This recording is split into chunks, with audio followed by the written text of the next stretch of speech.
साथियों, पिछले कई हफ्तों से एक बिल्डअप किया जा रहा था कि साहब तैमूर राणा का प्रत्यर्पण होना, और प्रत्यर्पण हुआ। पिछले 1.5 दशक से जिन एजेंसीज ने इस दिशा में बहुत मजबूती से कदम उठाए, यूपीए की सरकार के वक्त जो कदम उठाए गए, और उन्हीं एजेंसीज ने इस सरकार के तहत भी उन्हीं कदमों को और आगे बढ़ाया, उसके लिए बहुत बधाई के पात्र हैं।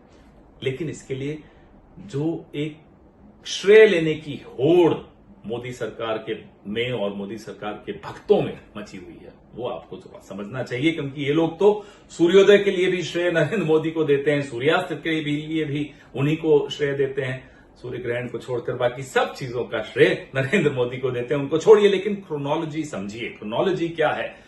अक्टूबर 2009 में डेविड हेडली और तैमूर राणा डेनमार्क के कोपेनहेगन में आतंकी हमले की साजिश करते हुए पकड़े गए।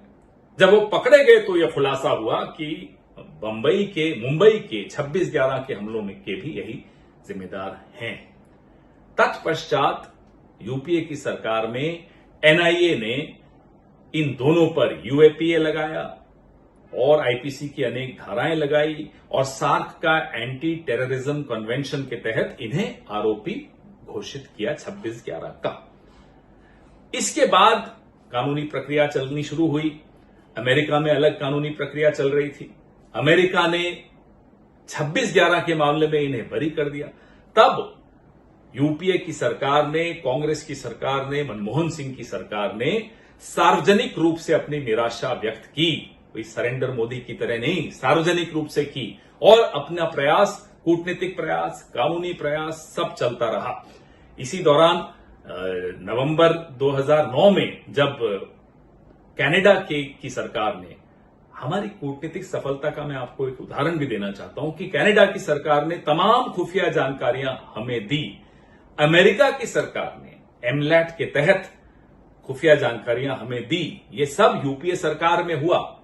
लेकिन जब इन्हें बरी कर दिया गया अमेरिकन कानून के हिसाब से, तब हमने, जैसा कि मैंने आपको बताया, सार्वजनिक रूप से निराशा व्यक्त की, और हमारे विदेश मंत्री सलमान खुर्शीद जी, हमारे विदेश सचिव रंजन मथाई जी, ये लोग सब लगातार secretary of state Hillary Clinton और अनेक अमेरिकी अधिकारियों के साथ अपना पक्ष मजबूती से रखते रहे।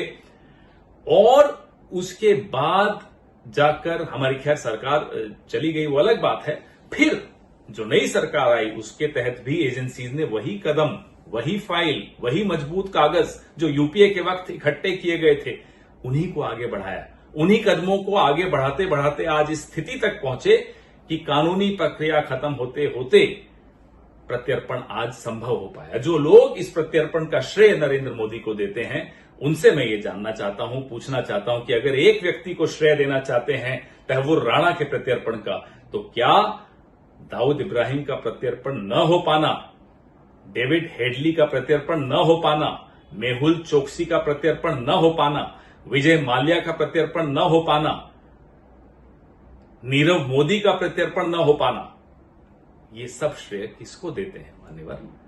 यह भी जानने लायक बात है। ये बात भी समझ लीजिए, जब भी भारत के हितों के खिलाफ कुछ भी होता है, वो पार्लियामेंट अटैक हो जो बीजेपी के वक्त हुआ, वो कंधार हो जो बीजेपी के वक्त हुआ, हम बीजेपी सरकार के साथ कंधे से कंधा मिलाकर भारत के हितों की रक्षा करने के लिए खड़े रहे। भारत के हितों के आगे किसी एक व्यक्ति का, वो नरेंद्र मोदी हो, वो सरेंडर मोदी हो, कोई हो, मायने नहीं रखता। ये भारत की संप्रभुता का सवाल है, ये भारत की सुरक्षा का सवाल है। जय हिंद।